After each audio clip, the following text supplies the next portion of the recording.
আমরা 1 জুলাই 2024 সালে বৈষম্য বিরোধী ছাত্র আন্দোলনের ব্যানারে কোটা সংস্কারের দাবিতে সারা দেশব্যাপী আন্দোলন শুরু করেছিলাম। সেই আন্দোলন পর্যায়ক্রমে মানুষের মুক্তির দাবিতে গণ অভ্যুত্থানের রূপ নিয়েছিল। 2025 সালের আমরা 1 জুলাই দেশ গড়তে জুলাই পদযাত্রা শুরু করেছিলাম শহীদ আবু সাঈদের কবর জিয়ারতের মাধ্যমে রংপুর অঞ্চল থেকে। এবং আমাদের জুলাই পদযাত্রা আজকে জেলা সমাবেশ, জেলা পথসভা শেষ হচ্ছে এই নরসিংদীতে। আমরা 1 মাস সারা দেশ ব্যাপী পদযাত্রা করে আপনাদের এই বিপ্লবের নগরী নরসিংদীতে এসে উপস্থিত হয়েছি। প্রিয় সংগ্রামী বন্ধুগণ, বিপ্লবের ইতিহাস আমরা কেউই ভুলে যাই নাই। আমাদের এখনো মনে আছে 18 জুলাইয়ের কথা। আমরা জানি 18 জুলাই নরসিংদীতে কি হয়েছিল। 17 জুলাই যখন আমাদের বিশ্ববিদ্যালয়গুলো বন্ধ করে দেওয়া হয়েছিল, পাবলিক বিশ্ববিদ্যালয়গুলো থেকে শিক্ষার্থীদের বের করে দেওয়া হয়েছিল, আমরা বাংলাদেশের সাধারণ মানুষকে নেমে আসতে কমপ্লিট শাটডাউন কর্মসূচি ঘোষণা করেছিলাম। সেই কমপ্লিট শাটডাউন কর্মসূচিতে সংহতি জানিয়ে এই নরসিংদীর সাধারণ ছাত্র জনতা নেমে এসেছিল।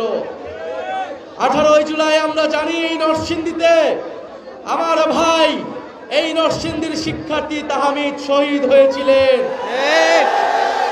15 বছর বয়সী মাত্র ক্লাস 10 শিক্ষার্থী তাহমিদকে গুলি করে হত্যা করেছিল ফ্যাসিস্টরা। সেই দিন আরো শহীদ হয়েছিল নরসিংদীর শিক্ষার্থী আমার ভাই ইমন। এই নরসিংদী জেলার 22 জন শহীদ রয়েছে। আমরা সেই তাহমিদকে আজকে স্মরণ করছি। আমরা আমাদের 22 জন শহীদকে, এই নরসিংদীর শহীদকে শ্রদ্ধা ভরে স্মরণ করছি। প্রিয় নরসিংদী জেলাবাসী, এই অভ্যুত্থানে, এই বিপ্লবে নরসিংদীর ছাত্র জনতা নেমে এসেছিল একটি নতুন বাংলাদেশের জন্য, বৈষম্যহীন বাংলাদেশ গড়ার জন্য। 1 বছর পরেও আমরা দেশ গড়তে জুলাই পদযাত্রায় একই দাবি নিয়ে নেমেছি। আমরা দেখেছি 1 বছরে নানা ষড়যন্ত্র হয়েছে, নানাভাবে বাধাগ্রস্ত করা হয়েছে। সংস্কার কার্যক্রমকে এগিয়ে নিয়ে যেতে দেওয়া হয়নি, নতুন সংবিধানকে প্রতিষ্ঠা করতে দেওয়া হয়নি, ফ্যাসিস্টের রাষ্ট্রপতি চুপ্পুকে অপসারণ করতে দেওয়া হয়নি, আমাদের ঘোষণাপত্র দেওয়া হয় নাই। আমরা এই কিছুই বলি নাই, আমরা কোনো দাবি থেকেই সরে আসি নাই। আমরা সংগঠিত হচ্ছি, আমরা সংগঠিত হয়ে আবারও আপনাদের এই দাবি আদায় করে ছাড়বো। প্রিয় নরসিংদীবাসী, আপনারা জানেন যে এই নরসিংদীতে যে গণ অভ্যুত্থান হয়েছিল, এই গণ অভ্যুত্থানের দাবির প্রেক্ষিতে সারা বাংলাদেশের মানুষ নেমে এসেছিল। সেই সন্ত্রাস চাঁদাবাজ মুক্ত একটি বাংলাদেশের দাবিতে আমাদেরকে এখনো রাজপথে নামতে হচ্ছে। প্রিয় নরসিংদীবাসী, আমরা 3রা আগস্ট শহীদ মিনারে জড়ো হব। আমরা বিশ্বাস করি শুধু নরসিংদীবাসী আসলেই আমরা শহীদ মিনার থেকে আমাদের দাবি আদায় করে ছাড়তে পারব। শুধু নরসিংদী, নারায়ণগঞ্জ, গাজীপুরবাসী আসলেই ঢাকা ভরাট হয়ে যাবে। প্রিয় নরসিংদীবাসী, আমরা আপনাদের নরসিংদী এলাকার উন্নয়নের জন্য কাজ করতে চাই।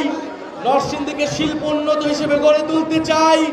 নরসিংদীতে ভূমিদস্যুরা রয়েছে, সন্ত্রাসীরা রয়েছে, চাঁদাবাজ রয়েছে, আমরা তাদেরকে বিতাড়িত করতে চাই। আপনারা নরসিংদীতে জাতীয় নাগরিক পার্টিকে শক্তিশালী করুন। গণ অভ্যুত্থানের অন্যতম শক্তিশালী দুর্গ হিসেবে নরসিংদীকে গড়ে তুলুন। ইনশাআল্লাহ আমাদের বিজয় আসবে।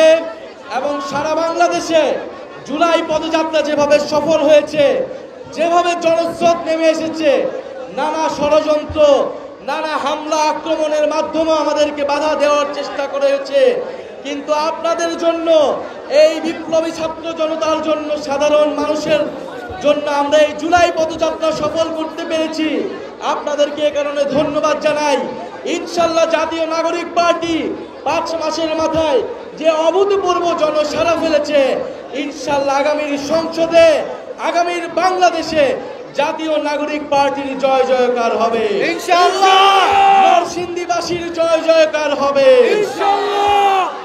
আরেকটি কথা বলতে চাই, প্রিয় নরসিংদীবাসী, আপনারা জানেন এই অন্তর্বর্তী সরকারে আমাদের 2 জন ছাত্র উপদেষ্টা রয়েছে এবং এই 2 জন ছাত্র উপদেষ্টাকে নিয়ে সম্প্রতি নানা ষড়যন্ত্র এবং নানা অপপ্রচার চলছে।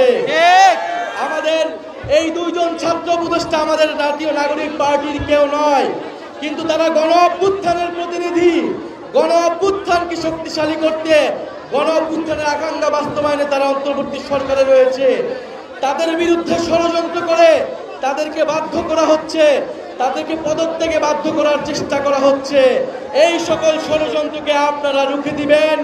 গণ অভ্যুত্থানের বিরুদ্ধে যে কোনো ষড়যন্ত্রকে নরসিংদীবাসী রুখে দিবে ইনশাআল্লাহ। বিচার সংস্কার এবং নতুন সংবিধানের দাবিতে আমরা জড়ো হব 3রা আগস্ট শহীদ মিনারে, এবং শহীদ মিনার থেকে বাংলাদেশের নতুন বাংলাদেশের ইস্তিহার ঘোষণা হবে। সেই ঘোষণার আমন্ত্রণ জানিয়ে আজকে আমরা শেষ করছি। ইনকিলাব জিন্দাবাদ, এনসিপি জিন্দাবাদ, এনসিপি জিন্দাবাদ।